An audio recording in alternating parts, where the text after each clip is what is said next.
les recomiendo enfáticamente ese artículo, a mí me pareció buenísimo, yo es muy superficial lo que tomo de ahí, hay muchas cosas más y me parece que es bastante disparador para el pensar.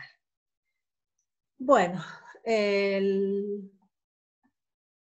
esto que les voy a presentar, el título es El poder del lenguaje y es el título de unas jornadas de argumentación que organiza Pamela Lastres, Andrés, Ingrid han participado, unas jornadas muy lindas, que justamente el título a mí también me pareció muy movilizador, me sigue pareciendo, ¿no? En ese momento.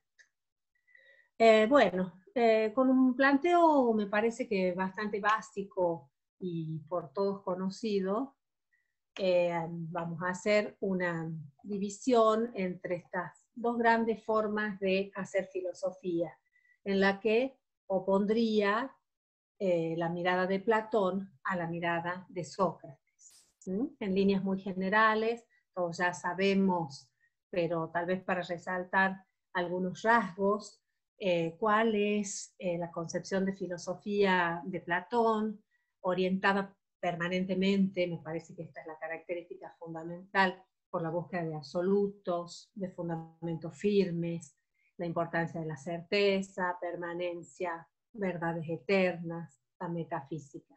Esto me parece que es como algo que nosotros conocemos mucho y acá seguramente se les ocurren más características para poner. Otro elemento que me parece importante destacar es esto que está muy presente de la idea del conocimiento como un ascenso, la filosofía como ese punto de vista privilegiado, en el que nos vamos liberando de todos los datos estos sensibles, y para llegar a un punto de vista que esto lo marca muy bien Rorty, que en Platón es claramente superior. Platón tiene una idea elitista de la filosofía es la mirada fundamental, y dentro de la filosofía quienes, por supuesto, se orienten por la razón, son considerados como individuos de privilegio, ¿sí? Bueno, el otro elemento es el tema muy potente en Platón del tema de la iluminación, las metáforas de la luz, este conocimiento como el ver con los ojos del espíritu. Me parece muy fuerte esta marca, este conocimiento como la intuición de las esencias, la captación de la realidad tal cual es, de la cosa en sí. Bueno, esta palabra teoría tan cargada de sentidos, que es este ver con los ojos del espíritu, me parece que marcan una concepción del conocimiento sumamente coherente y articulada, y que yo creo totalmente atravesada por un fuerte optimismo, ¿no? Esta confianza en esa posibilidad detrás de la cual hay una concepción del ser humano, ¿sí? Un ser absolutamente capaz, con su razón, de poder trascender este universo de lo finito, de lo perecedero, y encontrar ese deslumbrante mundo metafísico por detrás, ¿sí? Y acá, esta palabra, por supuesto que es fundamental, el tema de la episteme, ¿sí? La episteme identificada con el conocimiento. Frente a eso, una mirada totalmente distinta, la mirada socrática, en la que hay un enfoque radicalmente diferente. Sócrates pone su punto de vista en el ser humano.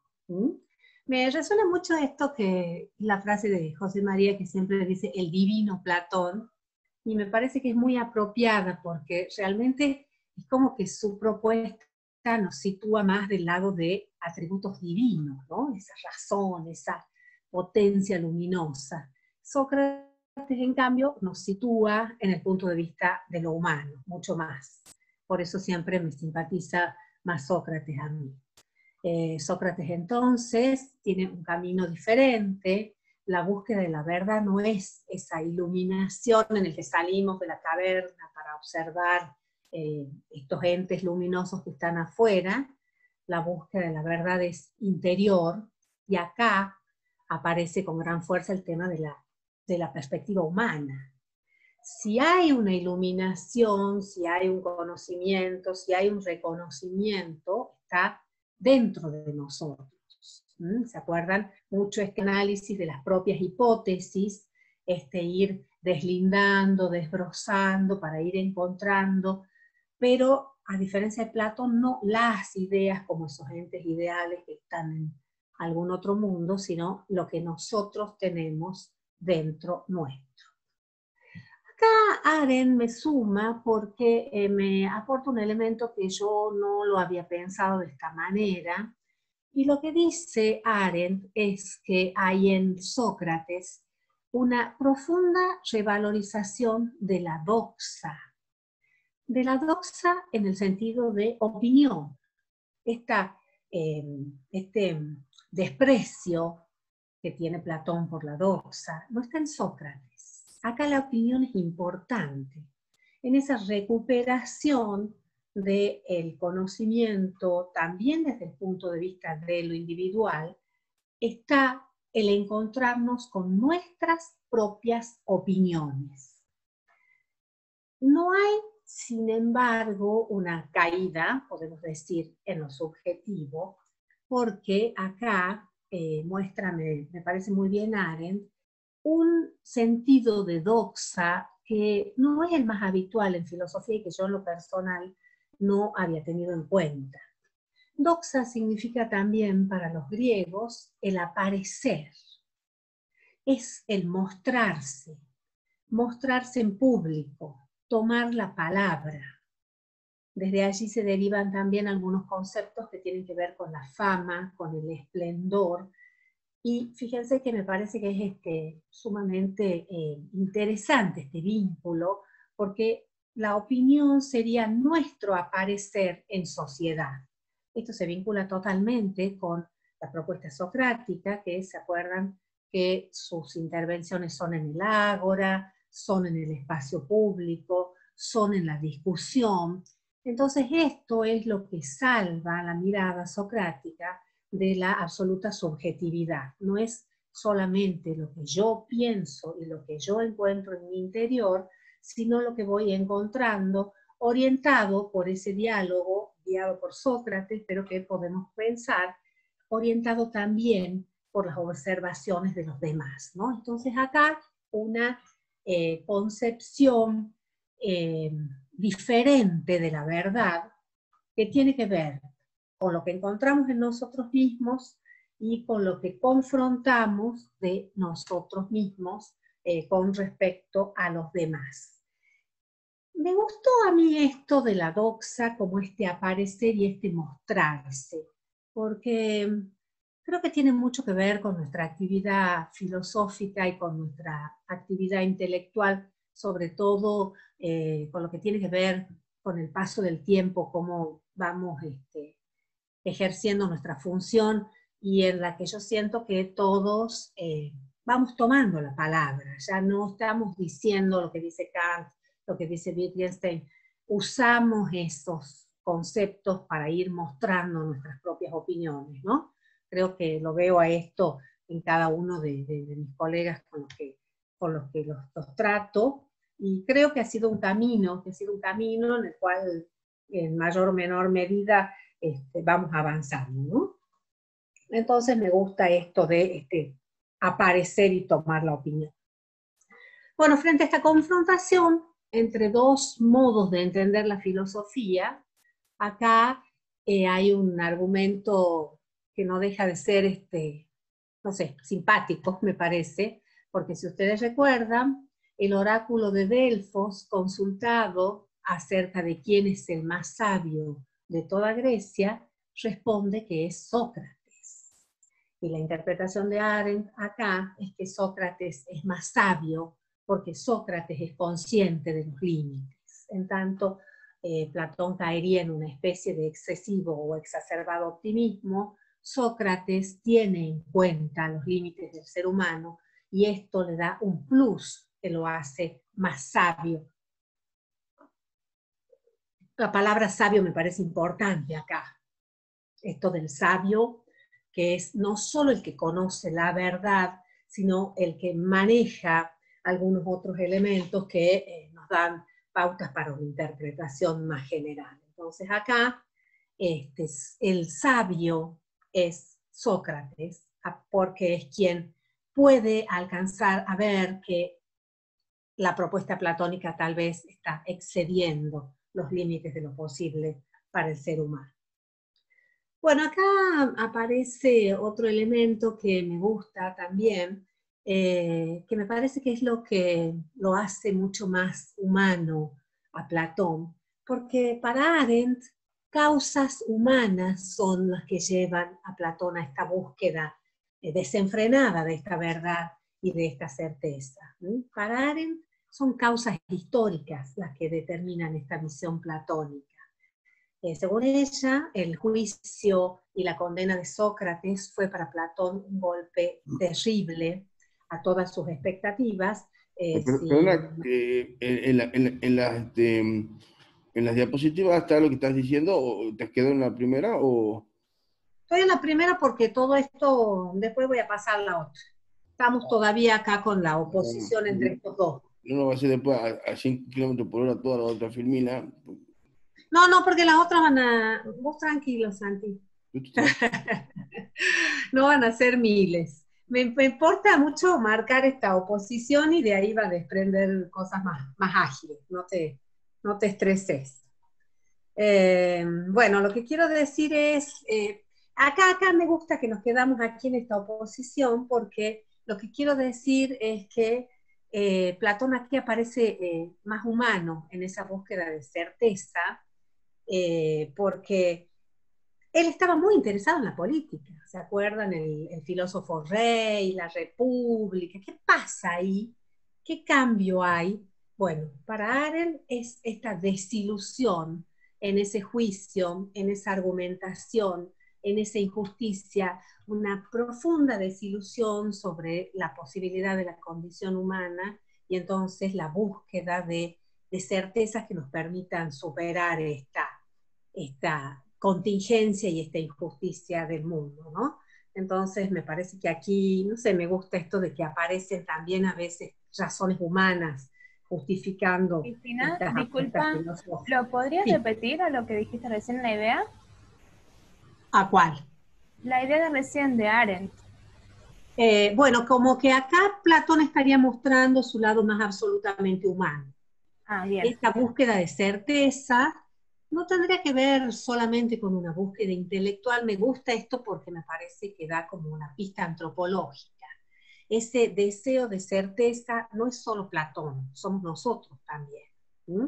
Entonces, frente a la injusticia esta terrible que se comete con Sócrates, ¿cómo fundamentar la posibilidad de un mundo diferente? ¿Cómo fundamentar la verdad, la justicia, la razón? Si no es apelando a un mundo que esté por fuera de lo humano, ¿sí? Entonces acá un Platón que no es solo Platón y, bueno, esto me hace pensar en nosotros mismos, ¿no? Este deseo de las certezas, este deseo de la seguridad, lo pienso en este contexto de la pandemia, de la enfermedad, del COVID. Queremos que la ciencia nos dé la respuesta, queremos saber cómo nos curamos, cuáles son los síntomas, queremos saber si estamos haciendo bien. Esa búsqueda de certezas es una necesidad humana, me parece. Entonces acá está Platón dándonos como algún tipo de recetas que en teoría nos deseamos. Acá yo cuando lo muestro en Nietzsche me gusta marcar una diferencia entre el mundo que tenemos y el mundo que deseamos, el mundo este que tenemos de la contingencia, de la incerteza, de la inseguridad, del cambio, y el mundo que desearíamos. No sé, me parece que este mundo platónico sería una cosa que a todos nos deslumbraría, poder tener esas seguridades, esas certezas y esos fundamentos firmes, no solo para la salud, sino para saber que tenemos el amor para siempre, la amistad que no nos traiciona. Entonces acá una forma filosófica que parte de un deseo de vida, en esa continuidad entre nuestra filosofía y la vida. Ese es el mundo que deseamos de alguna manera, ¿sí? Bien. Bueno, entonces acá dos formas opuestas, podemos decir, de hacer filosofía, y las complejizo acá un poquito más con una propuesta de Rorty, en la cual la primera, la platónica, aparecería más del lado de la epistemología, esa búsqueda de la verdad, la filosofía de la ciencia, corrientes más vinculadas a la lógica, esta apuesta por la certeza, una filosofía política, que es la búsqueda de acuerdos, ya más del lado socrático, la que ya no confiamos en esa posibilidad de develar las verdades, y lo que buscamos son más bien construir consensos, construir acuerdos, filosofía más lado de la política. Rorty lo llama los filósofos sociales, y él marca una tercera vertiente, que es una filosofía poética, que tiene que ver más bien con la búsqueda del sentido individual de la existencia de cada persona. Filosofías más de corte subjetivista, Kierkegaard, Nietzsche, que se preocupan por los aspectos más personales de la filosofía. Desde mi punto de vista, no hay necesidad de estar solamente en una, y creo que nadie está solamente en una, pero sí nos sirve como para ver tal vez dentro de cuáles nos sentimos enmarcados, más cómodos dentro de nuestra búsqueda, y bueno, cada uno me parece de alguna manera eligiendo su camino. Yo, en mi opción personal, voy a argumentar en favor de la del medio, de esta forma más bien cercana a la política, de hacer filosofía, dado que, bueno, los que me conocen saben que no confío tanto en las posibilidades de encontrar estas certezas y estas verdades indubitables. Así que voy a argumentar en razón, en función de irnos para ese lado. En esta función política y en esta búsqueda de acuerdos, esto es un excurso, pero que me parece que es interesante. Me gustaría hacer esta alusión a los sofistas y a la revalorización de estas figuras tan desprestigiadas, sobre todo por Platón, las cuales creo que el día de hoy que se ha cometido una gran injusticia, y hay una revisión muy importante en la filosofía a lo largo de todo el mundo de estas figuras, en pos de esa otra mirada, en pos de la apuesta a una forma, a la forma platónica, de hacer filosofía. Hay entonces una revalorización que a mí en lo personal me parece que no es casual y que es muy importante, porque si recordamos, los sofistas son quienes se ocupan en mayor medida del lenguaje, de la argumentación, y por ello de la política. Acá hay como un profundo ideal de democracia, en el sentido en que los sofistas son quienes enseñan a argumentar. Y este saber argumentar bien era uno de los núcleos de la filosofía en Grecia. Entonces, aprender a hablar, aprender a expresar las opiniones, a desarrollarlas, a hablar en público, era un entrenamiento muy importante. Si pensamos también en este tema de las distintas clases sociales, cómo hay como distintas formaciones, los sofistas cumplían una función muy importante en el proceso de el enseñar a argumentar y a razonar, a exponer las opiniones, y todo el tema también de toda la teoría de la argumentación. No solo cómo argumentar, sino cómo argumentar bien, ¿sí? Bueno, este desprestigio en el que lo somete Platón, que los convierte prácticamente en unos charlatanes, parece que desvirtúa por completo la forma en la que funcionaban las cosas en esa antigua Grecia, La argumentación es el orgullo de los griegos, tienen incluso una diosa, la diosa Peitium, que es la diosa de la argumentación, que para ellos esto es como central en su vida política, porque me parece interesante la idea, argumentar es lo contrario de la lucha, ¿sí? Es la contienda verbal, la contienda de argumentos, en vez de tener enfrentamientos que pueden ser físicos o mortales. ¿Sí? Entonces, la argumentación es para ellos el eje central de su democracia, de esa vida en democracia. ¿Sí? Entonces, bueno, acá yo les he puesto algunos nombres de, casualmente, todas las que he leído son pensadoras mujeres, las que están trabajando mucho sobre los sofistas. Bárbara Casén, espléndida, interesantísima, tiene una concepción sobre el lenguaje, sobre los aspectos ontológicos del lenguaje realmente muy recomendable. Jacqueline de Romilly trabaja mucho también el tema de los sofistas. Laura Candiotto trabajan esta importancia de lo que era en realidad este tema de la posibilidad de argumentar y las facultades del lenguaje. ¿Sí?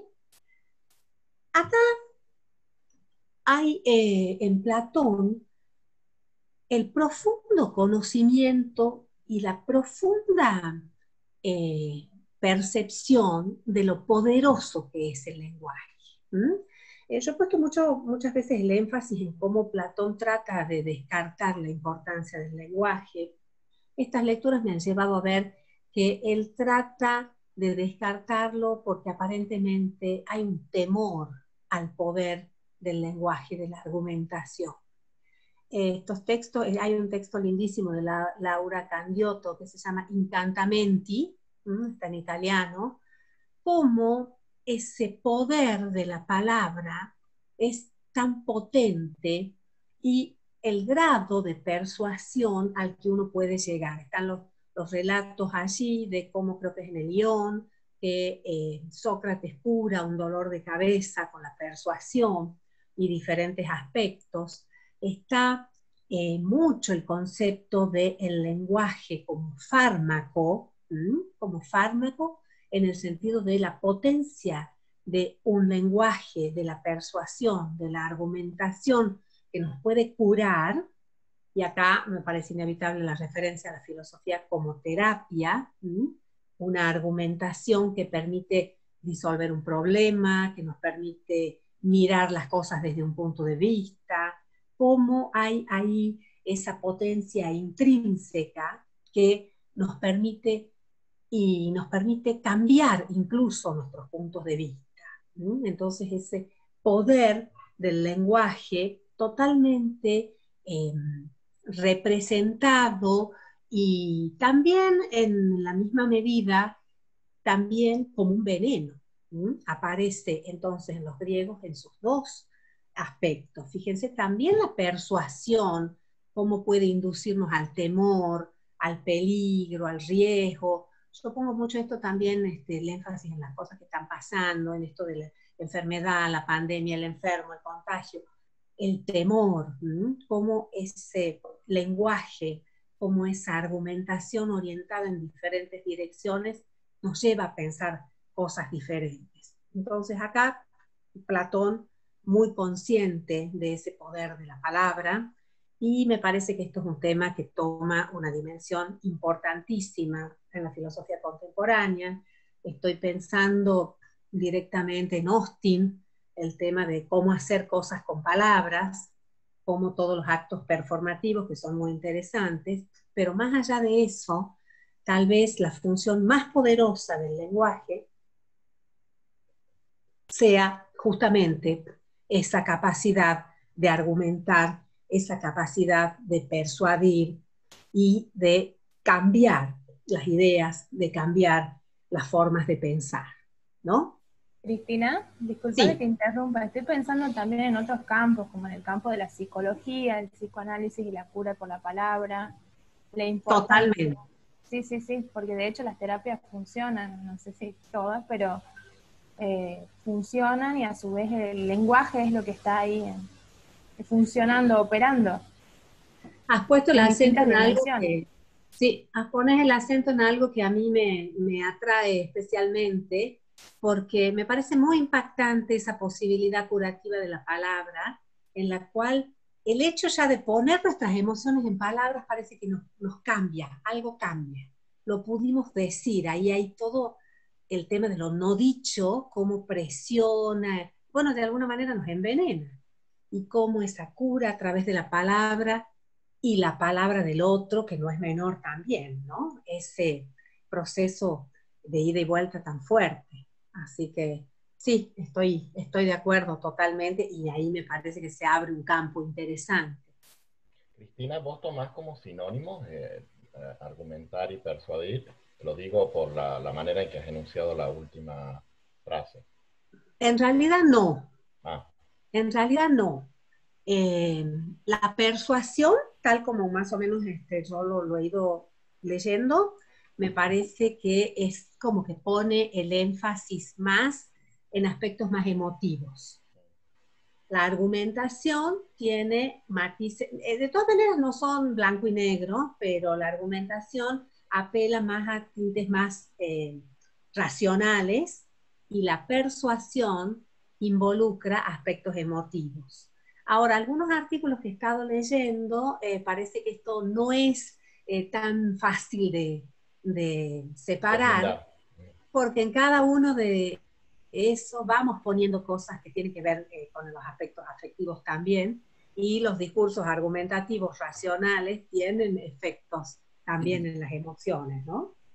Pero buena pregunta, Andrés, porque ahí está bueno hacer, hay muchas distinciones ahí para hacer. ¿Puedo hacer una pregunta? ¿Sí? Eh,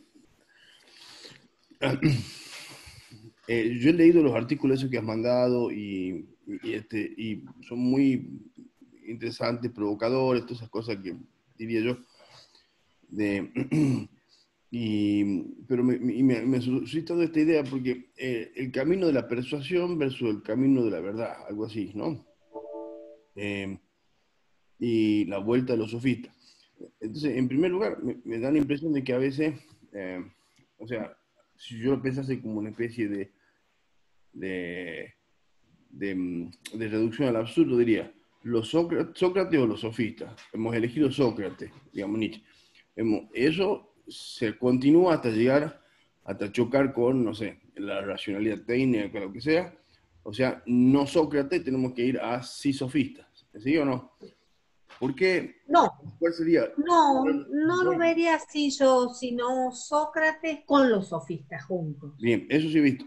Y por otro lado, porque el camino el camino apofántico, Ujú. el camino de la episteme, que en algún momento quizá se privilegió, etcétera, hay una cosa como hay un regreso triunfal de la sofística, también es un discurso persuasivo, si no, no hubiese andado. Exacto, exacto. Digamos, Es un discurso persuasivo.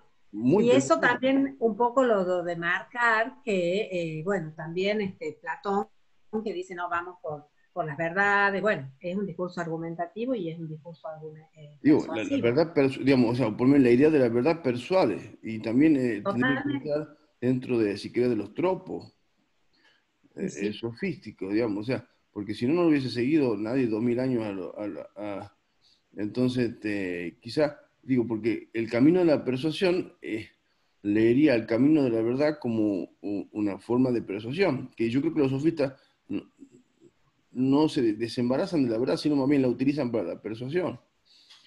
En ese yo sentido. estoy de acuerdo con eso. O sea, también el camino epistemológico es un camino de la persuasión. Y eso es lo que yo un poco quería marcar cuando decía que eso también es propiamente humano, porque como humano nos persuade. Si a vos te dice, mira, yo te voy a decir las cosas como son, y nosotros lo queremos creer. Entonces es como que la verdad es la búsqueda de la verdad es un deseo también. Entonces también nos persuade. Si yo te digo, mira, yo te voy a contar unas cuantas mentiras, no me vas a escuchar. Ah, mira, yo te voy a contar cómo es. Entonces, también lo es. Eso es un poco lo que quiero ahí como marcar, que Claro, hay algo antropológico. claro, y yo, ya que vos sos de Nietzscheana, digamos, ¿no? Porque a mí siempre me llama la atención que en el Crátilo, Platón echa al lenguaje de la filosofía, ¿sí? Así como a los Ujú. poetas, por la misma razón, ¿no? Por duplicar la realidad, etcétera. Em, entonces, para Platón, en el Crátilo, el lenguaje es heraclitizante. Y para Sí, Nietzsche, el lenguaje es platonizante. Entonces, me da la impresión de que si yo digo, bueno, el lenguaje o me quedo corto en ese sentido de que para algunos el lenguaje, o sea, para Nietzsche el lenguaje era platonizante, digamos, tal como estaba sí. planteado, ¿sí? Entonces, Lo que, lo que, lo que me parece a mí como claro es que para Platón el lenguaje lo que es inseguro. Es inseguro, porque lo que yo percibo lo puedo decir mal.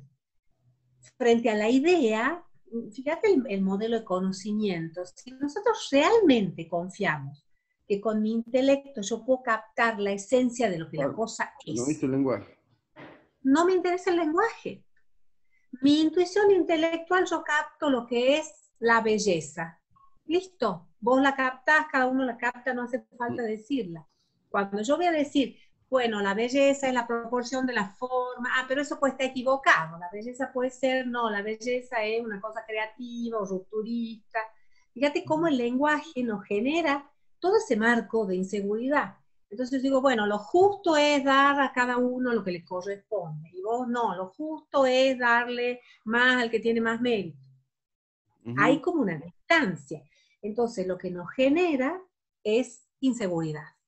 Y lo que nos generaría Platón es la seguridad. Yo capto lo que la justicia es. Entonces ahí Pero me parece que se abren esos campos. sí, Cris, Sí, en sí. este caso, de acuerdo a lo que vos estás diciendo, pensaba, ¿no?, en la alegoría de la caverna y en realidad en Uh-huh. esta necesidad de regresar. Y Sí, cuando se regresa, digamos, el lenguaje es necesario porque ¿cómo transmitís a los otros esa experiencia de la fuera de la caverna? Entonces, tal vez sí. ahí eh, hay una transformación, o sea, yo creo que hay en un punto sí hay una recuperación de ese papel del lenguaje en interacción con los otros, digamos, en Pero esta no lo segunda parte, ¿no? entienden, Claro, Ingrid. así le va. Claro, Cuando él cuenta lo que vio, no solo no lo no, entienden, sino que lo atacan y lo sí, sí, sí, apalean. sí, sí, sí, sí, sí, Entonces lo que tiene que totalmente. hacer es cada uno por sí mismo el ascenso y ver lo que la cosa es. Ahí Sí, se desvaloriza un poco esa transmisión del lenguaje, porque cuando él vuelve no lo escuchan, incluso se sí, enojan. No es eso lo que ellos ven.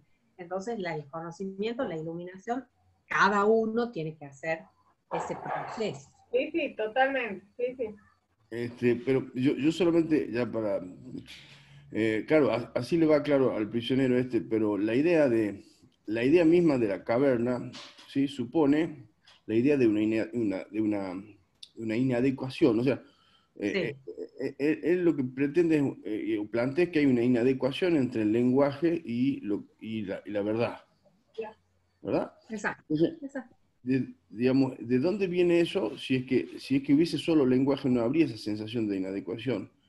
Entonces, Mm. me parece que ahí, digamos, ponele, Wittgenstein diría que, digamos, la verdadera caverna es la idea de la caverna, la idea de una afuera, ¿sí? La idea de una afuera es la verdadera caverna, es la verdadera trampa. Entonces, va haciendo no. Entonces, en ese sentido, me parece que podrías pensar a la persuasión y a la verdad como algo que circula y no como algo que accede, digamos, uno, pero que el problema Ujú, está en creer que hay una afuera. ¿Dónde está el afuera? exacto, exacto. Digamos, todos pensamos que vamos a llegar a esa visión, esa situación, digamos, ¿sí? De éxtasis, me parece que ahí hay un buen punto, digamos, respecto a una intuición, incluso si quieren, la podremos leer como una especie de éxtasis, ¿no? Personal, ¿sí? Vamos, no sé por qué.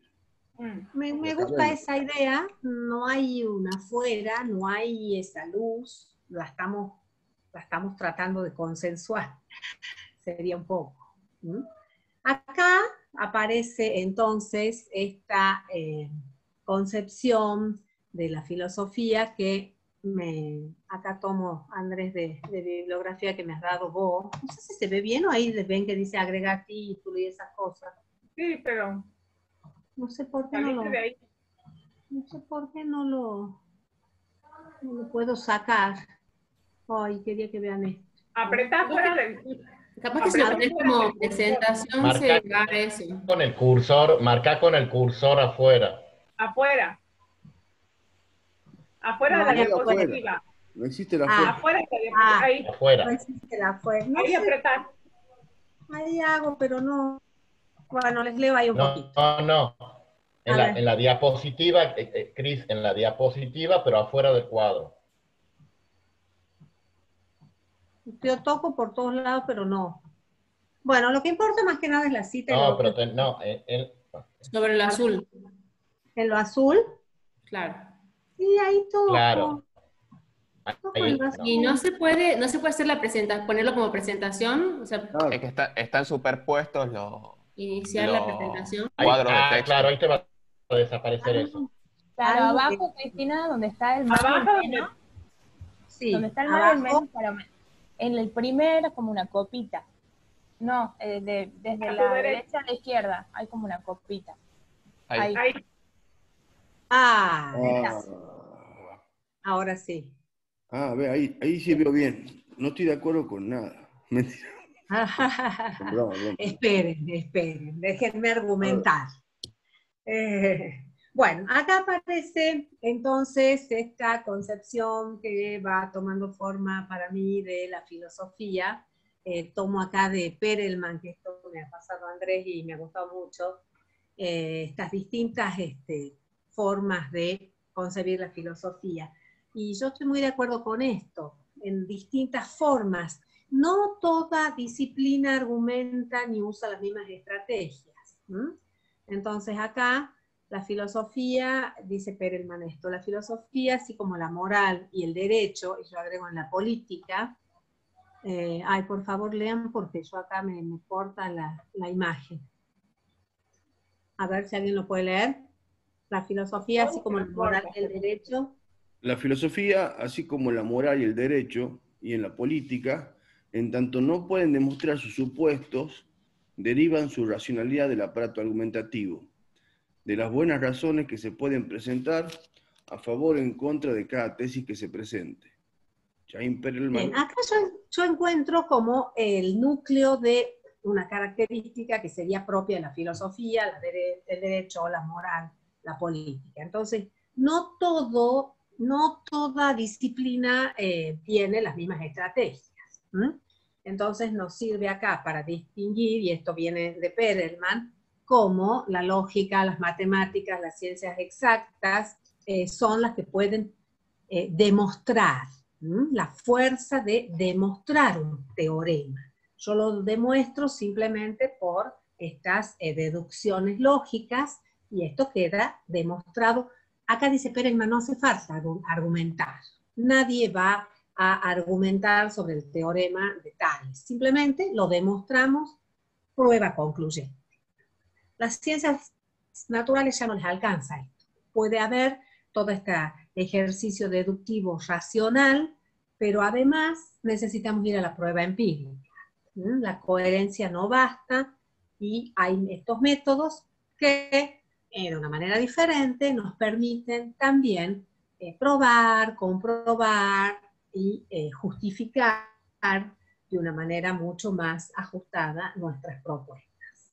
Ahora, ¿qué pasa con la filosofía? La coherencia no alcanza. Probar, y acá estoy muy con Wittgenstein en esto, es para las ciencias naturales. La filosofía no puede probar, no nos puede dar, no podemos recurrir a hechos empíricos para verificar de ninguna manera nuestras propuestas. Entonces, la filosofía no puede usar estas estrategias que están mucho más cercanas a las ciencias y a las ciencias duras, y me gusta esto de Perelman, a la filosofía lo único que le queda es argumentar. Entonces, poner acá el acento en esta filosofía, que yo ya no voy a poder demostrar, bueno, miren, no, lo que dice Wittgenstein es lo que es, yo les voy a probar, simplemente me queda proponer buenos argumentos, mostrar en qué sentido esto suma. Me parece esto muy importante para tenerlo para pensar en lo político también. ¿Cómo yo puedo probar que este es el mejor sistema posible? Y no hay prueba empírica, ni hay hechos que puedan corroborarlo. Lo que tengo que mostrar es justamente la posibilidad de dar argumentos, buenos argumentos, y me parece que acá aparece con gran fuerza la necesidad de un entrenamiento en estrategias de argumentación. Yo a veces tengo la sensación que cuando uno dice, bueno, estamos argumentando, es como que, bueno, podemos decir cualquier cosa, no en la filosofía, sino en la vida diaria, ¿no? Bueno, eso es solo un argumento. Bueno, entonces acá está todo el bagaje lógico y argumentativo de mostrar cuáles son los argumentos que funcionan. Me parece que hay algo a lo que yo no le he prestado tanta atención a lo largo de mi formación, y es como la validez de los argumentos, y cómo la lógica nos da todas estas herramientas de dejar de lado argumentos ad hominem, que una vez que lo empezamos a analizar, vemos que los debates políticos necesitarían un entrenamiento que haría que me parece que la política pueda transformarse en posibilidad de construir acuerdos y no en ataques permanentes nada más, ¿no? Entonces, sí. No sé si esto lo vas a decir después, pero digamos, yo comparto la idea de que la filosofía sí evidentemente supone una actividad argumentativa. Lo que creo que sí sería como interesante deslindar es, a ver, ¿qué vamos a entender por argumentar acá? Porque la palabra argumentación tiene como muchos matices. Tiene un matiz lógico, por ejemplo, al que vos de alguna manera has hecho referencia. También tiene un matiz ligado a la persuasión, que en definitiva es el enfoque que elige Perelman. Y también tiene un matiz, que es el que, por ejemplo, toman más los pragmadialécticos, que está ligado, bueno, a algo que vos también has hecho referencia, que tiene que ver con la búsqueda de acuerdos. Entonces, sí creo, no lo digo por tu exposición, sino como para pensarlo, ¿sí? Que habría que pensar cuál de todos estos matices, o todos, o dos de los tres, no lo sé, son los que vamos a considerar cuando decimos que la filosofía es una práctica argumentativa. Porque la palabra argumentar bueno, es muy polisémica y tiene muchos matices que sí se conectan entre sí, pero que no son iguales, simplemente como para pensarlo, ¿no? No más allá de tu exposición. Yo creo que esa es una cosa que incluso yo estoy pensando mucho, o sea, ¿qué tipo de argumentación hacen los filósofos cuando argumentan? ¿Qué es lo que en el fondo están haciendo? Están haciendo un ejercicio más bien lógico, están intentando persuadir, están intentando llegar a acuerdos. Bueno, ¿qué es lo que en el fondo están queriendo hacer? Yo creo que eso es interesante como para pensarlo. Yo apostaría porque los tres son caminos interesantes y caminos válidos, y que tienen que ver con la necesidad de hacia dónde queremos ir o cuál va a ser la aplicación. Si va a ser para generar más bien acuerdos políticos, si va a ser, cuál va a ser el uso que le vamos a dar. ¿Mm? Pero sí, yo estoy de acuerdo con vos, y me parece que las tres líneas, por lo menos, es como que van a tener un peso, y me parece que son campos interesantes para ir indagando, investigando y precisando incluso, ¿no? Porque esto es como una mirada un poco más global, pero sí me parece que me iría me parecen los tres importantes para indagar. Ujú. Bueno, esto tiene que ver justamente con lo que me estabas preguntando y con esta propuesta de cómo pensar el lenguaje en esta relación metafilosofía y lenguaje. Mi apuesta es pensar en esta dimensión práctica del lenguaje que se encuentra ligada a la acción. Por eso se relaciona con las tres. Tiene que ver con estos acuerdos, con la praxis, con persuadir. Fíjense que en todos los casos lo que estamos usando son verbos, son acciones que hacemos con el lenguaje. Entonces, mi concepción, la concepción que me interesa del lenguaje, es esta dimensión práctica que se encuentra ligada a la acción, ¿sí? Entonces, pensar en el lenguaje como una herramienta para obrar sobre el mundo, ¿sí? La argumentación va a ser uno de los usos que le vamos a dar. Y acá, bueno, un breve, superficial recorrido de algunos hitos que me parece que fundamentarían esta propuesta, y arrancamos, por supuesto, con Wittgenstein, ese vínculo intrínseco entre el lenguaje y la praxis, que yo sinceramente siento que acá hay una ruptura importante y un aporte de Wittgenstein muy grande, el haber mostrado este vínculo intrínseco en el que tal vez antes se pensó como entidades un poco más disociadas. Bueno, el lenguaje como praxis y la praxis como lenguaje, me parece que abre el campo a toda esta nueva reflexión. Señalo acá esta idea de Austin y Searle, que el título nunca me cansa, como hacer cosas con palabras, y esto de este lenguaje como una forma de acción, la argumentación, una de las funciones más potentes y más interesantes del lenguaje, ya que produce efectos en el interlocutor, todo un campo de análisis, me parece. Y le sumo acá un par de elementos más que me parece que se complementan muy bien. Me gusta mucho la propuesta de Arendt, para quien discurso y acción son las características propiamente humanas. Y Arendt trabaja el discurso como inseparable de la acción. Bueno, no sé si algo conocen, Arendt distingue labor, trabajo y acción. Para ella la acción es lo propiamente humano, y la acción es cuando uno pone algo en el mundo que no estaba, como que aparece algo nuevo, genera algo nuevo. Esa generación de algo nuevo tiene que ver para ella con el discurso. Hacer algo nuevo no es hacer un nudo en una viola, eso no es una acción para ella. Una acción es algo... ¿Cómo? Disculpa que te interrumpa, me quedo pensando en estas tres estrategias que vos presentabas en la diapositiva anterior, de mostrar, probar y argumentar, y cada una de las disciplinas en la cual priorice. Pienso que argumentar en realidad no es propio de la filosofía, o sea, ya es muy obvio lo que estoy diciendo, pero en las otras disciplinas la argumentación está presente, nada más que me parece que la diferencia con la filosofía es como una especie de conciencia del que filosofa, del que argumenta. O sea, somos conscientes nosotros de estos aspectos y estas dimensiones del lenguaje que en otras disciplinas capaz que queda como en un segundo plano, o no hay una reflexión metalingüística de qué supuestos o de qué tipo de discurso se está tomando, porque pienso que probar y demostrar, ellos tienen sus hipótesis, también plantean razones para desechar o confirmar una hipótesis. Pienso en todas las disciplinas. Bien, sí, estoy de acuerdo. E incluso yo en algún momento en el texto que he escrito he puesto que argumentar es lo inevitable para nosotros, porque la verdad que no solo en filosofía, estamos argumentando todo el tiempo.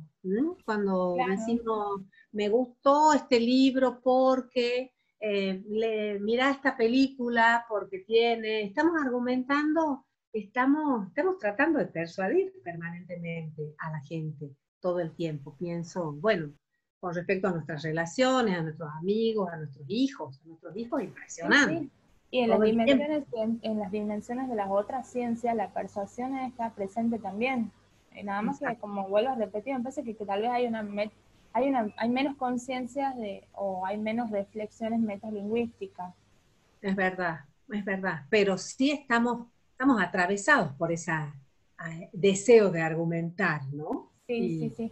Y bueno, y cómo nos gusta argumentar a los que hacemos filosofía. Nos dan un poquito de espacio y ya queremos contar todo. Bien, sí, estoy de acuerdo. Bien, bueno, le cierro la idea esta de Arendt con el tema de la acción anudada con el discurso, porque la acción para ella no es solamente la acción material. Ordenar mi escritorio no es una acción. Una acción es, por ejemplo, poner una idea nueva en el mundo. No sé, cuando de pronto hemos dado una charla y un estudiante decidió estudiar filosofía o cambió su punto de vista o revisa algún supuesto, ese encuentro con el discurso que genera acciones que son impredictibles. Esa es una de las características de las acciones. No tenemos conciencia de ese poder que estamos ejerciendo con el discurso. Y eso puede llegar a transformar la manera de pensar y puede llegar a transformar el curso de acciones, ¿no? Entonces, esta idea es bien rica de Arendt, está este núcleo intrínseco entre discurso y acción, como ella dice, una vida sin discurso y acción ha dejado de ser una vida humana. Eso sería el núcleo de nuestro modo de estar en el mundo. El otro concepto que me gusta también introducir es el de Rorty, que propone una nueva forma de concebir la razón como una razón argumentativa, en el cual la racionalidad ya no estaría pensada como la razón cartesiana, que es capaz de conocer la verdad, sino que ampliaríamos ese concepto de racionalidad, no solo para ser capaces de conocer la verdad, sino que ese concepto de racionalidad incluiría algunas virtudes políticas y morales. Ser racional incluiría la posibilidad de poder escuchar al otro, de poder tratar de entender lo que dice, de hacer el ejercicio por el respeto a los demás. Y acá él usa la palabra persuasión, la disposición a usar la persuasión antes que a la fuerza. Entonces, la razón no solamente, porque no quiere decir que la dejamos de lado, la razón no solo busca la verdad, sino que busca esta posibilidad de buscar acuerdos, de compartir. Había una pregunta la otra vez que aparecía y decía, ¿qué preferís, la verdad o la paz? Pregunta, me parece difícil, pero son dos concepciones, o sea, voy a matar para mostrar que lo que yo digo es verdad, o tal vez voy a dar un paso atrás y voy a ceder en un acuerdo en búsqueda de la paz, ¿no? Acá habría que... Sí. Yo quería preguntarte algo acá, por mi ignorancia, digamos, respecto a Rorty y a todo en general. Porque,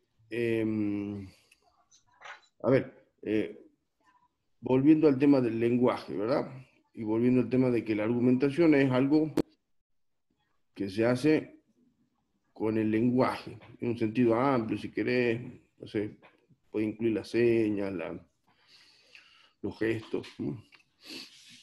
Ahora, dos cuestiones que siempre me han sonado ahí con Rorty, que tienen que ver con la cuestión de justamente las ideas, las virtudes políticas y morales, y el ironista, no sé.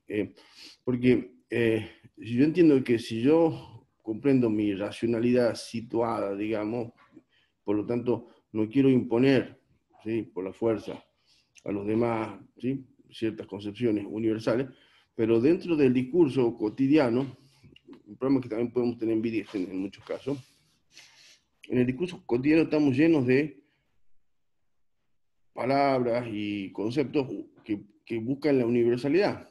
O sea, digamos, yo digo, no hay que matar, digo nadie, no estoy pensando en los argentinos o los occidentales, sino que digo nadie.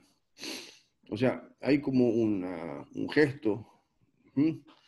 Un gesto de absoluto de algunas expresiones morales y políticas, sin las cuales me parece que se pierde su condición de virtudes morales y políticas. Me parece que nadie tendría una moral que tenga, digamos, ¿cómo serían las ceteris paribus, de esto vale solo aquí, en este lugar, en este momento, etcétera? Porque eso no sería, me parece, moral, o por lo menos no es lo que nosotros, o lo que en los diarios, en todos lados se ve como, o se plantea como moral, o como política.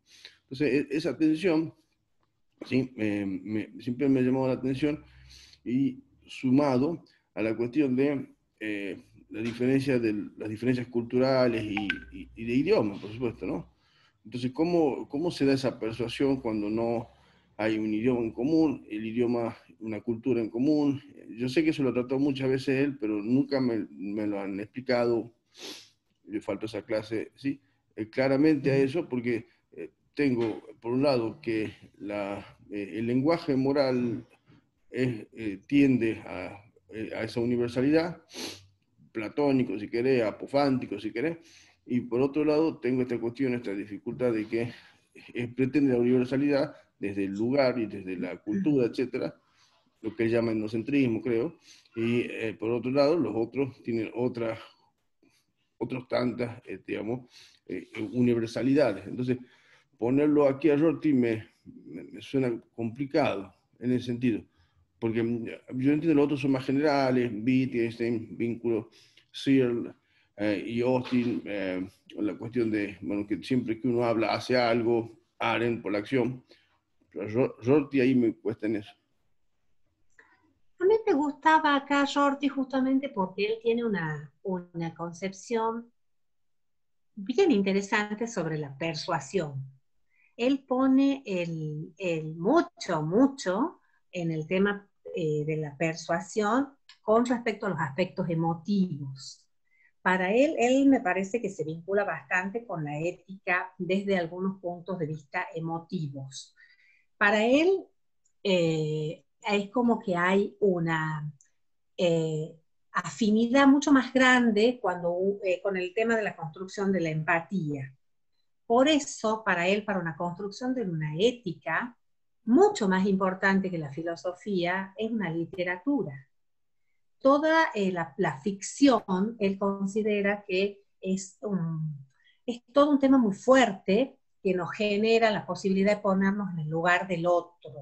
Como algo acá, esto que vos decís bien, para él no confía en los universales, pero sí confía en ciertas como tal vez afinidades.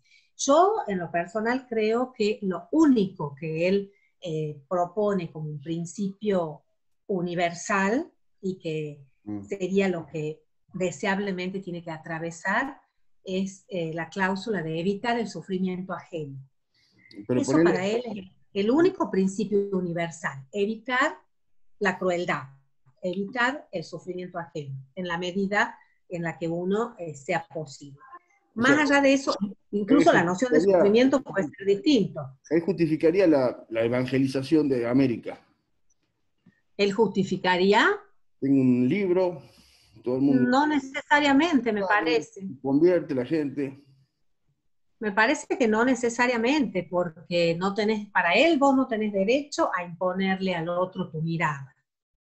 Lo único que vos tendrías derecho de proponer es proponerles evitar el sufrimiento ajeno en la medida de lo posible. Es interesante la idea, porque ahí estás haciendo algo que es en realidad subjetivo, porque vos estás presuponiendo que el otro tiene tus mismos dolores, tus mismos sufrimientos, pero no lo estás haciendo desde lo universal, sino desde la empatía, desde el lugar del otro. Entonces, es ahí como, es interesante la idea. No es un principio de un mandato, no hagas daño, no. Evita hacer sufrir al otro. En esa construcción de esa empatía, para él los mandatos universales no tienen fuerza. Para él el imperativo categórico no tiene fuerza. Entonces vos te dicen, no, ahora de acuerdo, una máxima tal. Es tan abstracto, o sea, fíjate, realmente es una moral para filósofos. Obra de acuerdo, una máxima tal, bueno, la podemos entender nosotros, pero ¿cómo la sacas a la calle? Bueno, ¿cómo cree él que se la saca a la calle? Es a partir de otro tipo de persuasión que tiene mucha más fuerza en todos los aspectos literarios, por ejemplo, o del cine. Fíjate que la lectura, no sé, yo cuando era chica he leído Raíces y creo que no me recuperé nunca de pensar en ese sufrimiento, en esa esclavitud, en esa concepción de hombre, cómo eso te moviliza de otra manera. Bueno, la idea de él, tal vez un poco romántica, es que ese contacto con vidas escritas, que no son ya máximas filosóficas ni preceptos, sino decir, ah, mira cómo sufrió este niño que lo separaron del padre, si lo hubiera sufrido yo. Entonces ahí es como que hay y ahí no es argumentación, sino persuasión. Vos podés persuadirte que vivir de esa manera es peor que vivir de otras. Entonces es interesante, por eso lo quería poner aquí a Rorty, porque él se inclina acá totalmente por aspectos emotivos de la ética. Cómo construir una sociedad mejor. Tal vez es un poco romántica, pero he leído algunos estudios que se están haciendo que dice que la gente que lee mucha literatura genera muchas veces conductas mucho más empáticas, porque esa vivencia es la que te permite poner en lugar al otro. No la norma, no el mandato, no hay que torturar a las personas, sino decir, mira, esta persona sufrió, padeció. Disculpa, sí. Interrumpo mucho ahora. No, por favor. Estoy pensando que la construcción de la sensibilidad para poder tener empatía también depende del discurso y de la argumentación. O sea, para poder justamente estar sensible a algo y no a otras cosas, hay también un juego de poder y de discurso que han operado en la historia. Totalmente. O sea, como para disminuir un poquito esta idea, pues, no sé si, es como en contra de Rorty, ¿no? De lo que está diciendo vos, porque la empatía se construye. Exacto, pero no es en contra de Rorty, es en favor. Es justamente en favor, porque lo que él marca es que se construye, y la parte negativa, que también tenemos que sumar, es que no todas las construcciones van a ser para generar situaciones mejores.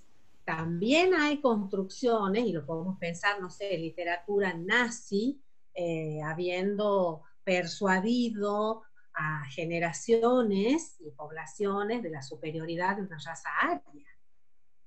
Acá me parece que el núcleo que nos da, que tiene que ver con lo primero que habíamos planteado, es que acá no tenemos seguridades. No, que en el fondo lo que opera es el poder ahí. Exacto. O sea, acá no hay, esto no te garantiza, no garantiza, pero de ninguna manera, que con esta clase de persuasión las cosas van a ir bien, porque puede haber ese poder por detrás operando en contra de la esclavitud, o puede haber el poder operando a favor del nazismo. Lo que a mí me parece acá interesante es que nos enfrenta justamente a nuestra labilidad como seres humanos. Podemos ser persuadidos para un lado y podemos ser persuadidos para el otro. Acá, por eso quería empezar mucho con esas dos visiones de la filosofía, que tienen que ver con dos visiones del hombre, en la cual hay una parte que es profundamente dramática. No tenemos certezas. O sea, podemos haber, no sé, tal vez nosotros mismos, criados en una comunidad nazi y con el cerebro modelado de tal manera, tal vez seríamos personas con otros valores, seguramente lo seríamos, ¿no? Entonces esto es como enfrentarnos a esa absoluta contingencia y a esa, estar desvalidos, así como podemos generar una moral empática y que evite la crueldad, podremos generar también una moral que no sea empática y que traiga mucho, bueno, como de hecho pasó en la humanidad, ¿no? Yo a mí lo que me gusta de Rorty es que me parece que nos muestra mucho las cosas como son, no como quisiéramos que sean, porque sí, está bien, la literatura genera una moral mejor, pero también puede generar algo terrorífico, ¿no? Y en el fondo me parece que en esos claroscuros nos movemos. ¿De qué nos sirve esto? Me parece que nos sirve que por lo menos al tener conciencia estamos más alertas. Estamos más alertas al saber que podemos ser persuadidos de una cosa o de la otra. Tal vez tenemos que tener las antenas siempre más movilizados y a ver qué es lo que realmente vamos a ir colando de esta clase de cosas y no dejarnos llevar, ¿no? Bueno, por eso me gustaba ponerlo acá a Rorty, porque me parece que es muy fuerte la conciencia que él tiene de la importancia de estos discursos, y que el discurso no es ni remotamente el más fuerte, el filosófico, sino, bueno, el discurso de los medios masivos de comunicación, el discurso del cine, el discurso de una novela, los audiovisuales. Muy interesante también el tema de la persuasión a partir de las imágenes, como eso también está estudiado, estudiadísimo, y ya prácticamente parece que muy poco es casual y azaroso. Bueno, saben ustedes la publicidad, el tema de los colores, los candidatos políticos, cómo se van a mostrar, cómo la persuasión no es solamente ya desde el plano solamente desde lo discursivo estricto, sino de esa imagen. Si el candidato a político se va a fotografiar con la hija, si va a estar vestido de colores celestes. No sé si han visto cuando ha sido los debates para la gobernación en la Gaceta, e incluso decían los asesores de vestuario, les habían dicho qué colores se tenían que poner. Somos mucho más permeables de lo que estamos dispuestos a advertir, pero bueno, ya es bueno saberlo. Estamos asediados por estos discursos persuasivos. Ahí me parece que hay todo un tema también de mucho impacto que es bastante novedoso e interesante para estudiar.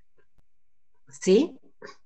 Bien, bueno, hay ese excurso de ponerlo a Rorty, porque siempre Rorty me dice algo que a mí me parece interesante pensar, así que acá también encontraba esto. Bien. Y bueno, el último de los puntos, en este caso, por supuesto que hay muchísimo más, que tiene que ver con lo que vos decías, justamente Laura, y lo pone mucho en el énfasis Arendt, es el tema del discurso como el sustrato de poder. El poder sería para Arendt, el núcleo del poder está en el discurso. El discurso que persuade, que impone. Tiene que ver, Andrés, con lo que vos preguntabas de la dialéctica, de los acuerdos, esa posibilidad de construir acuerdos, de consensuar, y esas acciones consensuadas producir un impacto en la trama social. Acá yo encuentro nuevamente una idea muy rica, que es de Arendt también, y que tiene que ver con esto del lenguaje, porque, bueno, dice ella, el poder no puede ser detentado nunca de manera individual. Aparece cuando los hombres actúan juntos, desaparece cuando se dispersan. El poder ay, me tapa acá, el poder se sostiene en la capacidad de actuar en común, pues es la opinión de muchos que se han puesto de acuerdo en esa peculiar coacción no coactiva que imponen las ideas. Acá esto que vos decías, Laura, que me parece que te estabas anticipando bien en la conclusión, porque este tema de la argumentación, del discurso, tiene que ver intrínsecamente con ese poder desde donde toman las decisiones, pero ese poder radicando en esa comunidad discursiva. Me parece que es fuerte esto y que es importante. El poder no puede ser detentado de manera individual, ni siquiera el más tirano, ni siquiera el dictador, ni siquiera el, no sé, un rey poderosísimo, si no tiene sus seguidores, si no tiene quienes lo acompañen, si no tiene quienes lo apuntalen, el poder se diluye, ¿no? Acá hay una beta fuerte en defensa de esta democracia.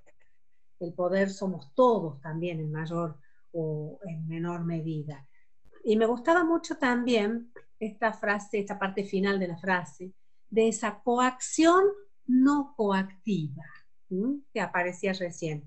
Estamos coaccionados, pero también hay una resistencia que podemos poner a esa coacción, ¿sí? Esa coacción que imponen estas ideas que nos imponen. Entonces, ahí me parece que es poder conjugar esto. Sí, estamos permeables a los argumentos, a las persuasiones, pero hasta qué punto también, y acá una idea importante, hay un entrenamiento que nos permite resistir de maneras diferentes, ¿no?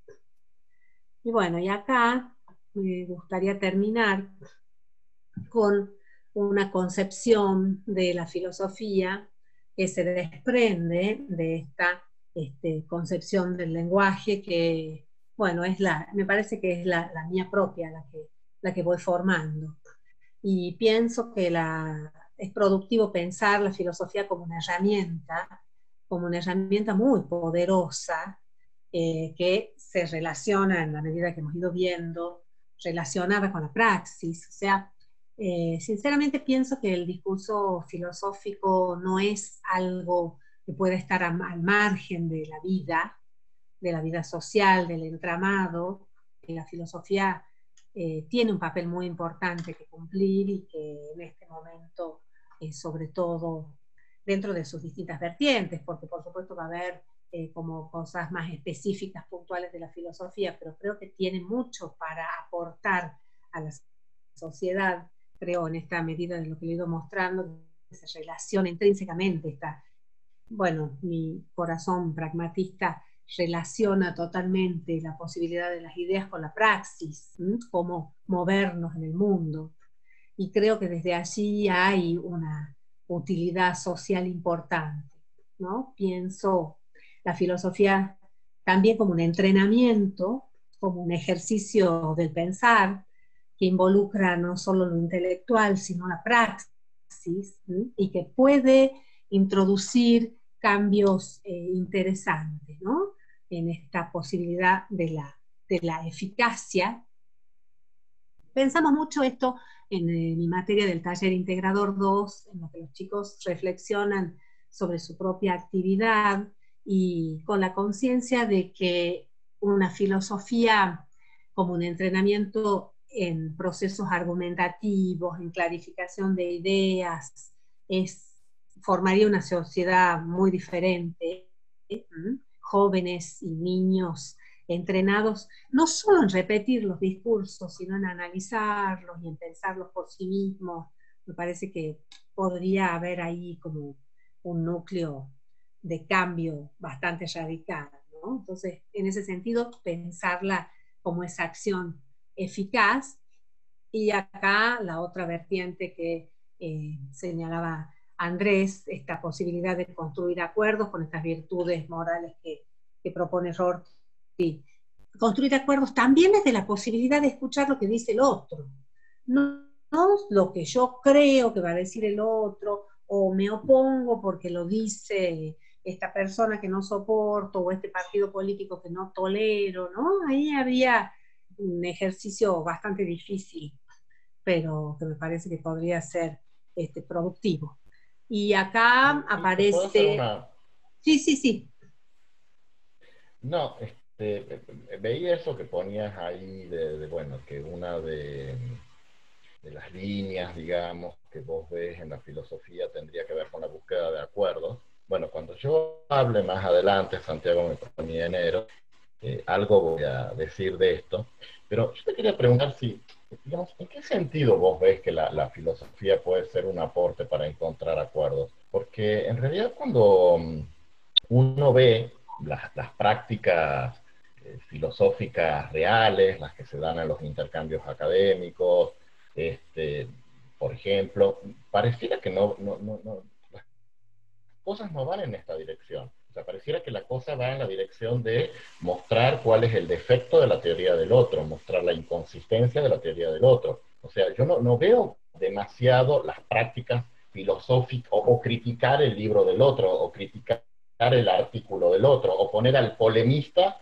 para que discuta el paper del otro. Entonces, digamos, yo no veo en las prácticas filosóficas reales que haya demasiado esto de que la filosofía esté ligada en cómo funciona, digamos, en el mundo real de los filósofos, con la búsqueda de acuerdos. Entonces, no sé cómo lo ves vos a esto. Tenés razón, Andrés, coincido totalmente, creo que es sí, una de las prácticas más comunes esa, y buscar a qué oponerse, es así.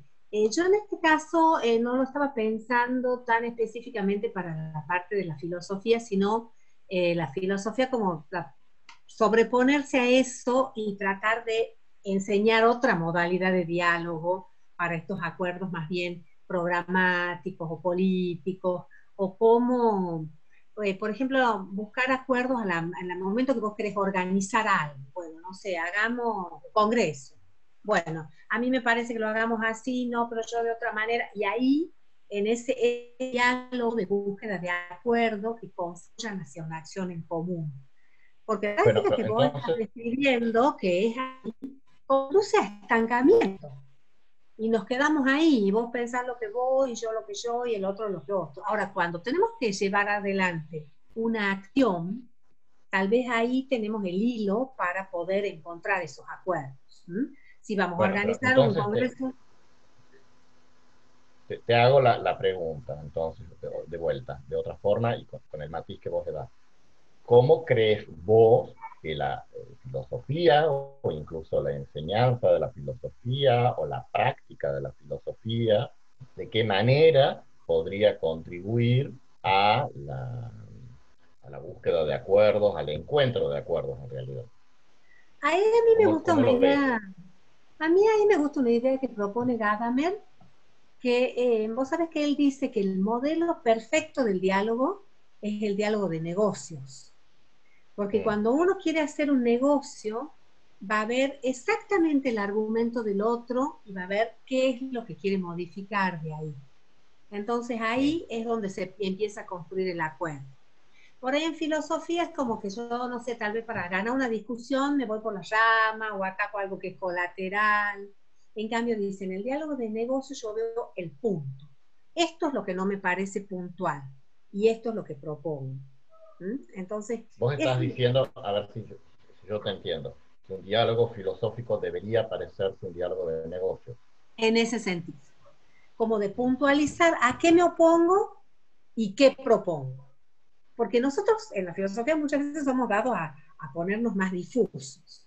Entonces, no sé, en la filosofía, o incluso estoy pensando en la política, bueno, ¿qué decisión vamos a tomar con respecto a la educación? Bueno, lo que yo quiero lograr es este resultado. Y los canales que propongo son tales, donde es como muy puntual. Y discutir puntualmente y ahí ir generando esos pequeños acuerdos de los cuales por ahí pueden ir como tomando una envergadura un poco mayor.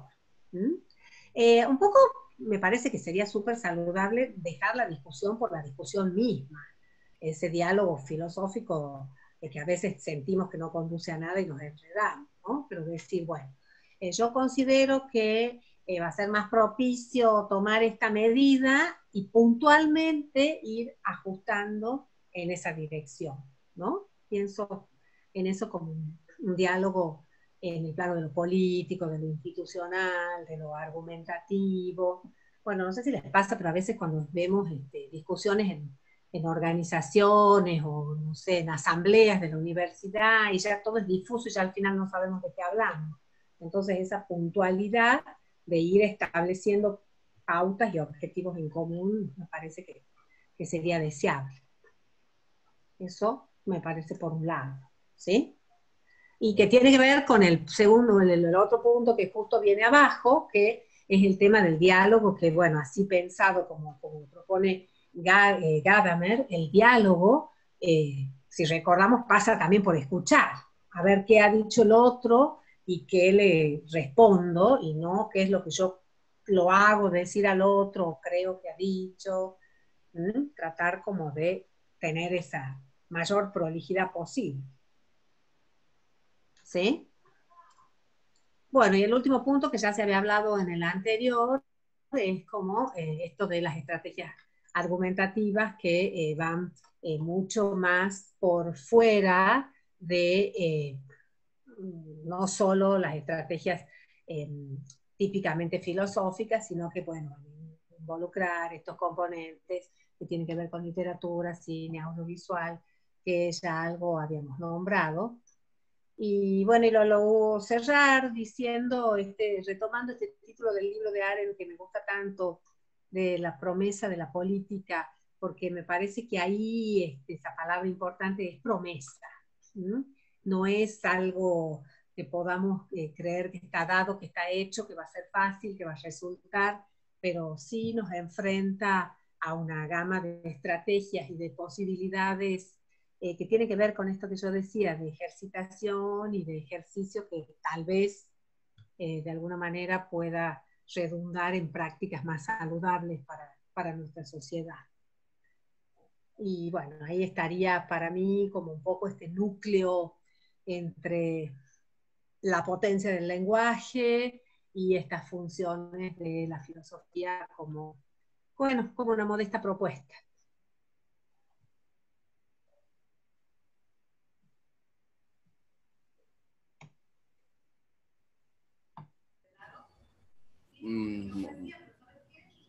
Muy bueno. ¿Podemos hacer preguntas ahora? No. Sí, por supuesto. Yo quería que lo dejé, pero déjalo. ¿Lo dejó? No, te quería hacer una pregunta sobre eso. Eso era. Pero. Volvemos. O sea, me queda claro, digamos, pero la pregunta primera, no sé, sería, todos estos puntos podrían estar en la República de Platón. A mí bueno, José María. No. Yo estando en contra de la República de Platón. Pero que la filosofía es una herramienta que esté relacionada con la praxis, que tenga utilidad social, que tenga que ver con entrenamiento, que tenga, involucra la praxis y lo intelectual. Bueno, eso podría ser que pero te va a dejar.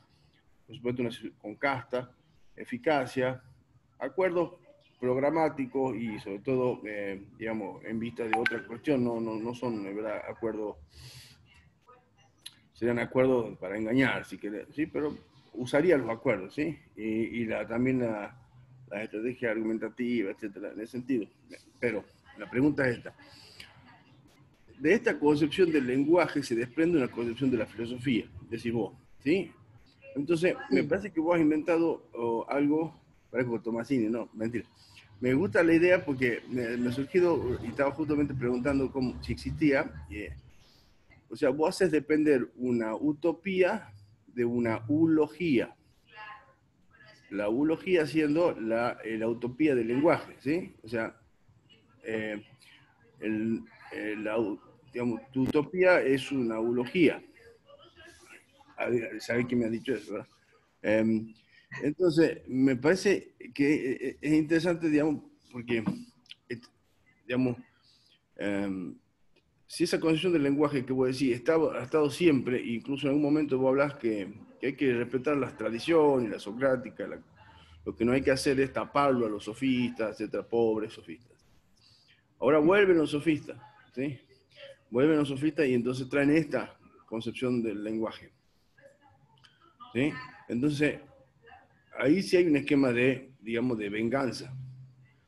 Porque en el esquema primero era un esquema de, digamos, de conciliación, que era obligatoria, entre Sócrates y los sofistas. En cambio, en el final es revanchista. No sé si estás de acuerdo. Y es revanchista y lo haces depender de una concepción del lenguaje. Ahora, si esa concepción del lenguaje, ¿verdad?, trae consigo una concepción de la filosofía, ¿sí?, que también es utópica, ¿verdad? Una usofía, vamos con la U.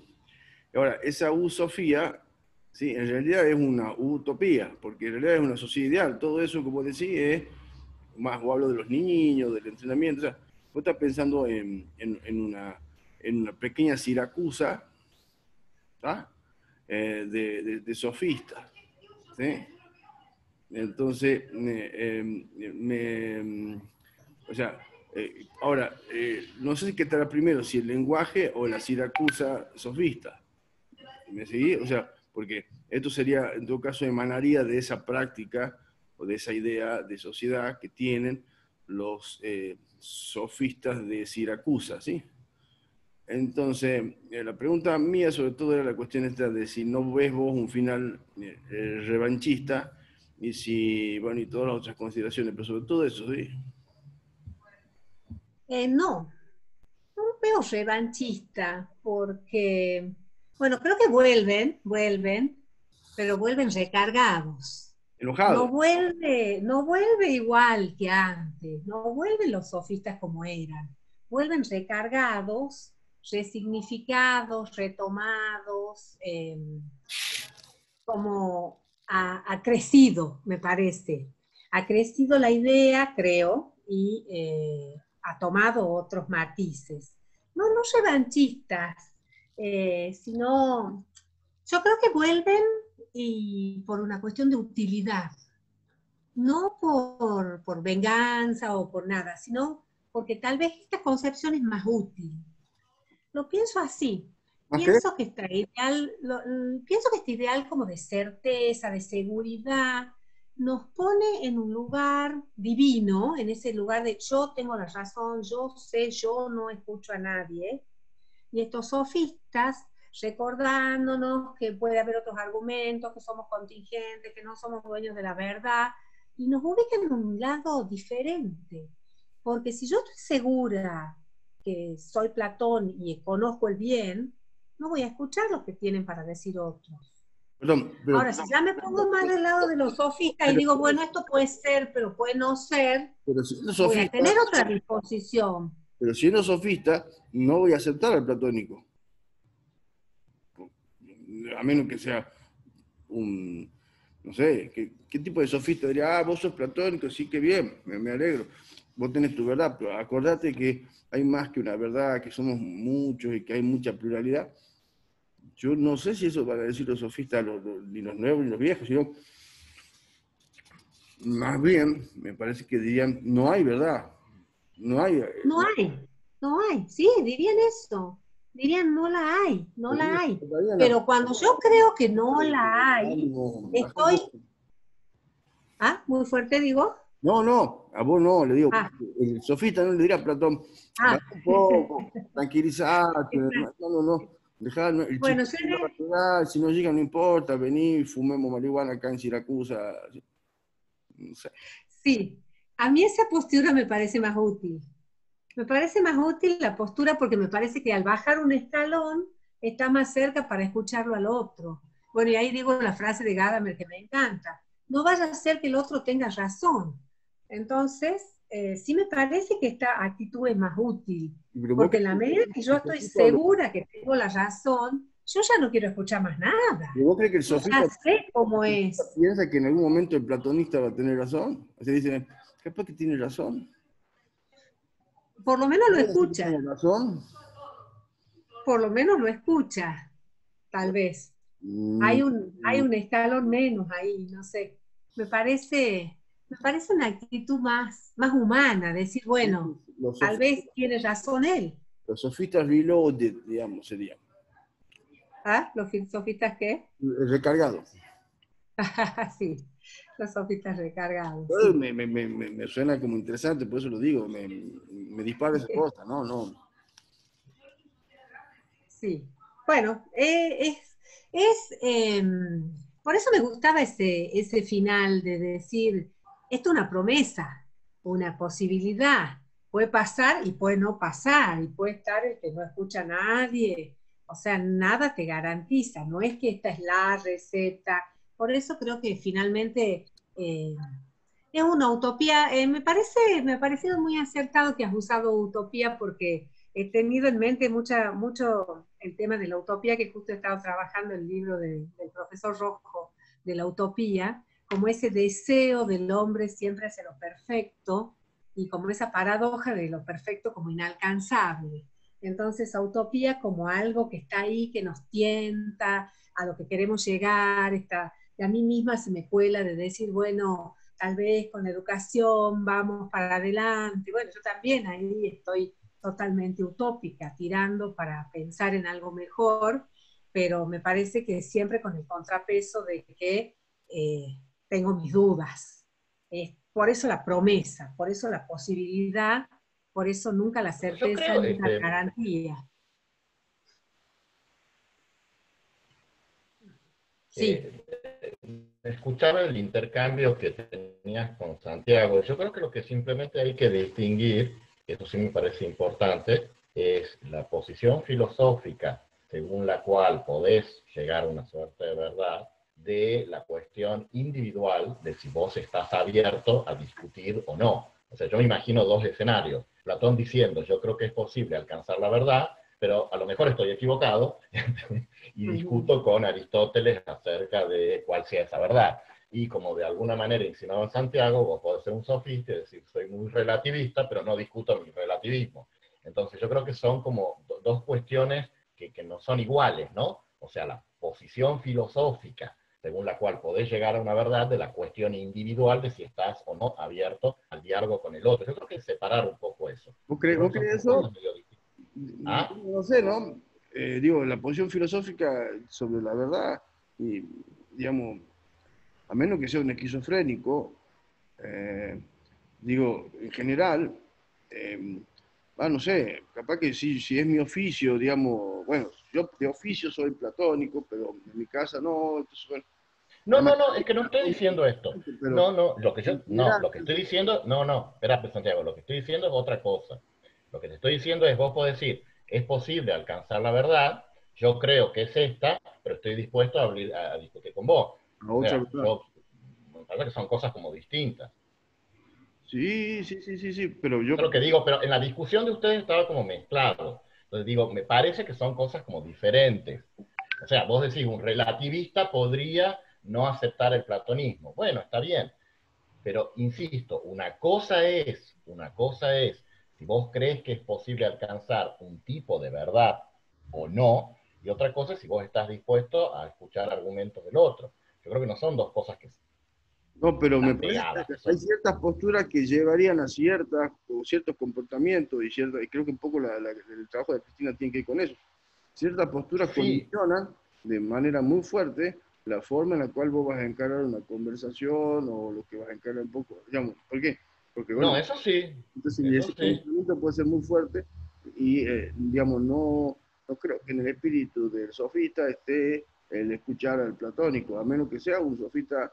Además, dentro de los sofistas, yo pues, lo voy a escuchar, total, mientras tanto voy haciendo sudoku, pero no lo escucho. En ese sentido, Pero para mí Pero, a ver, sí está discúlpame, mal de la vuelvo al punto. Suponete que yo sea platónico, que no lo soy, y que vos seas aristotélico, que no lo sos, ¿de acuerdo? Bueno, ambos creemos que podemos llegar a una cierta forma de verdad, etcétera, etcétera. Pero eso no me obliga a mí con mi posición platónica y decir voy a ser 100% platónico y no voy a poder aceptar algo de tu argumento. O sea, yo creo que son dos cosas que se pueden no identificar. O sea, una cosa que yo creo que puede llegar a una verdad o no, y otra cosa que yo esté abierto a discutirla, a argumentar. O sea, yo creo que son cosas medio, no son idénticas. Por supuesto que si tenés ciertas posiciones filosóficas, te comprometen con ciertas prácticas filosóficas. Pero que yo creo que eventualmente se puede llegar a una verdad, no me lleva por el camino de ser dogmático, cerrado, no estar abierto a la argumentación, ni al diálogo, ni a nada. Pero me parece que son cosas que hay que separar un poquito, me parece. bien. Pero es más una respuesta a Santiago que a vos, por la intervención que han tenido. Yo quería preguntar algo, no sé si sigue alguien, si hay una lista o no. Creo que no. Pregunta.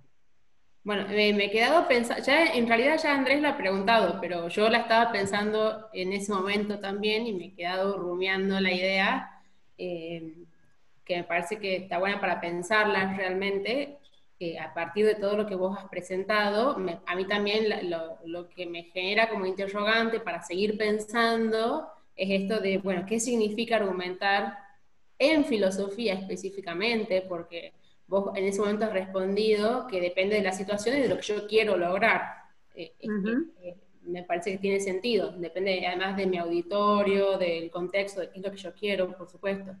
Pero bueno, si nos situamos en la filosofía y en esta perspectiva de filosofía que vos estás proponiendo, bueno, ¿qué sería argumentar? O en la cita de Perelman que decía que bueno, la filosofía, la moral, el derecho deriva su racionalidad del aparato argumentativo y de las buenas razones que se pueden presentar. Bueno, ¿qué sería dar buenas razones? ¿Qué sería una buena razón en este contexto, como de no hay una verdad absoluta, y en este contexto de búsqueda de acuerdo quizás, o de, bueno, de esta propuesta final?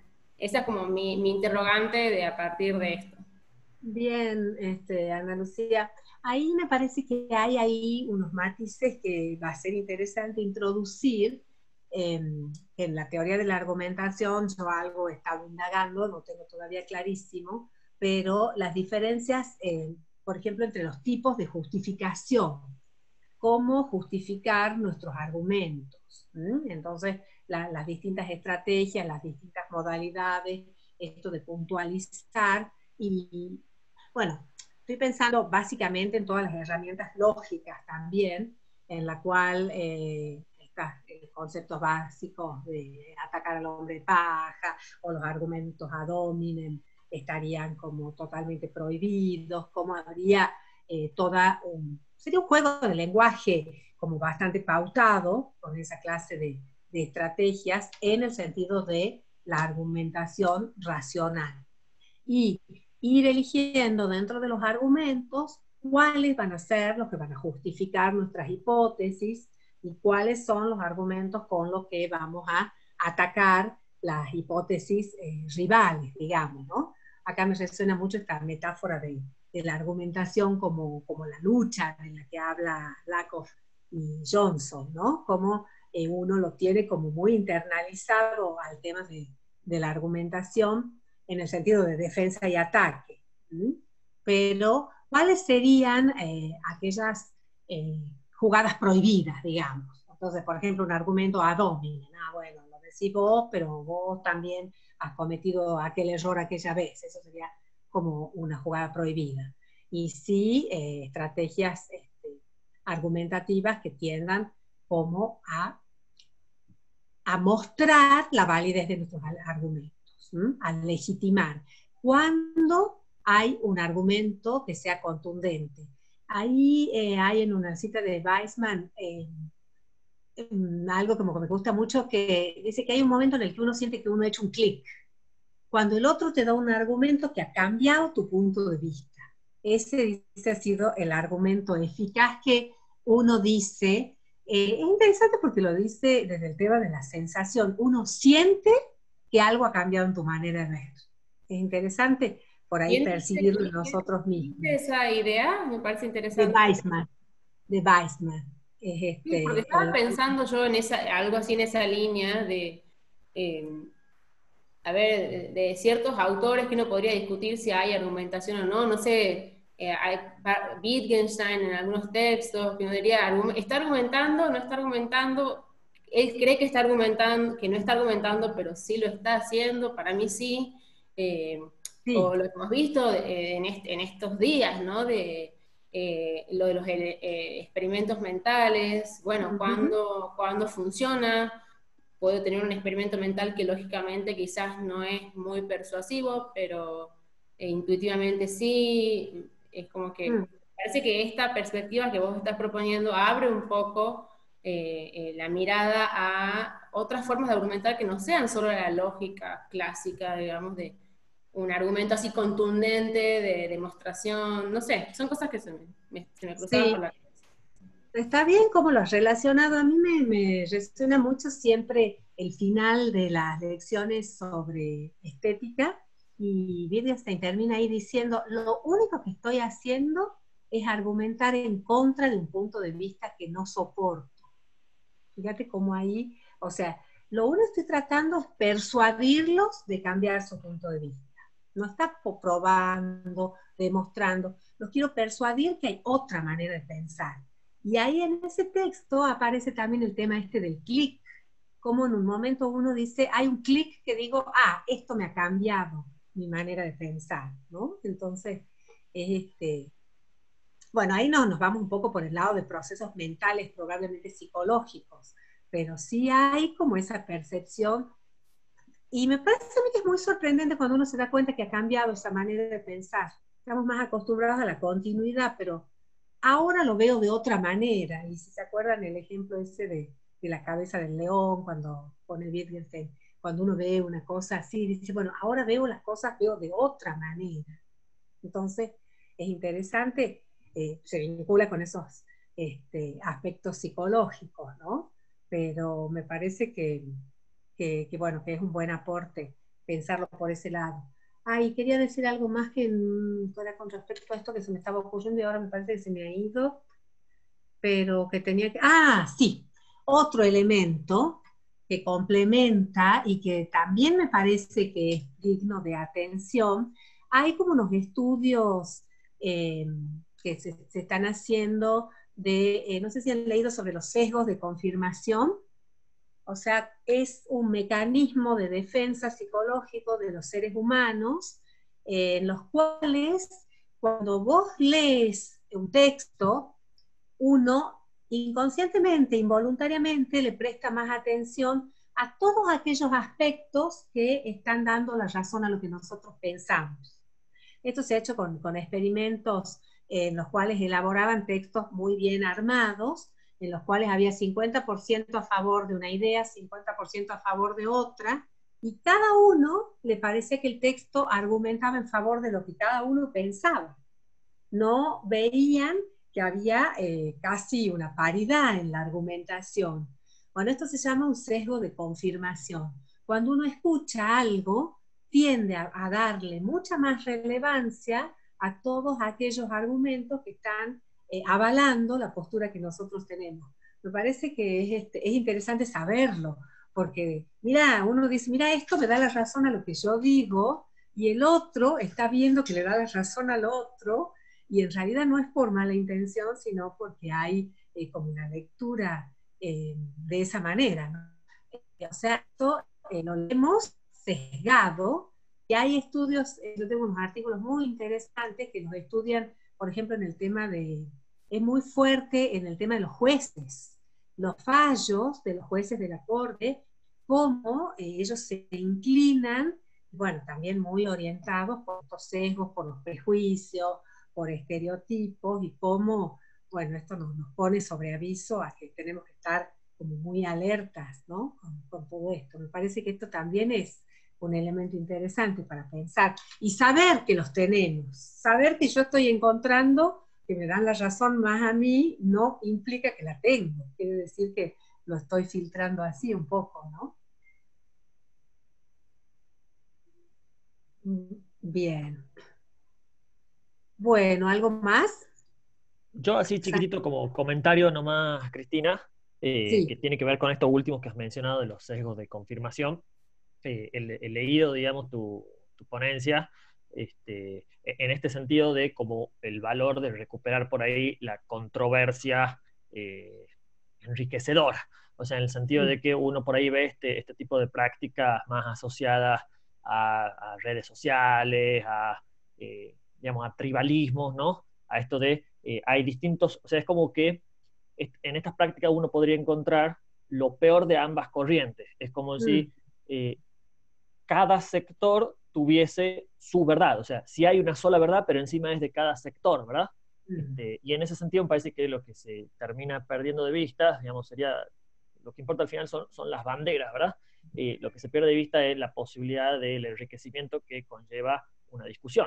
Entonces, quizás habría que recuperar ciertos aspectos, digamos, de, no sé, de la dialéctica, de la retórica, como dice Perelman, de los sofistas, pero no en el sentido, digamos, de que cada uno tenga su verdad, sino de la posibilidad de discutir y de argumentar, porque eso, por lo menos, no sé si nos lleva, digamos, al consenso o a la verdad, pero por lo menos me parece que ayuda a ver dónde uno está parado, a desbrozar el camino, ¿no? O sea, da cierta claridad o contribuye a ella. Me parece que eso sí es necesario y así he leído un poco la ponencia. Bueno, si la has leído así me encanta porque ese es un poco el espíritu que está por detrás. Creo que ese puede ser como un poco el modesto aporte y bueno, yo estaría de acuerdo con eso. Y sí me parece a mí que es un mensaje muy importante, dado que todos somos docentes y justamente esto de la posibilidad del discurso y de la acción probablemente es en una de las profesiones que más se da. Entonces, en la medida de poder transmitir esto, me parece que puede aportar un pequeño granito de arena. Así que los invito a eso. Así que bueno, gracias por tu lectura. Bueno, chicos, gracias por haberme escuchado, gracias por las ideas interesantes. Y bueno, seguiremos encontrándonos, si Dios quiere. Si Por quieren acá. nos hacemos una foto, pero posamos todo. Porque si no, Bueno. siempre salimos con la cara desfigurada. No Sí, sé porque quién no es quiere tan sacar. fácil. Salgamos puede corriendo. Sí. ¿Alguien puede sacar? Tampoco salgan tan bien, pues ya va a ser muy obvio. Bueno, ya va a ser. Voy a intentar sacar yo, pasa que soy poco hábil. Todo el mundo posa ahora, así que tampoco pasa nada. Bueno, a ver, yo les digo, es que, bueno, sonrían, 3 segundos va a ser hasta que yo, sonrían 5 segundos.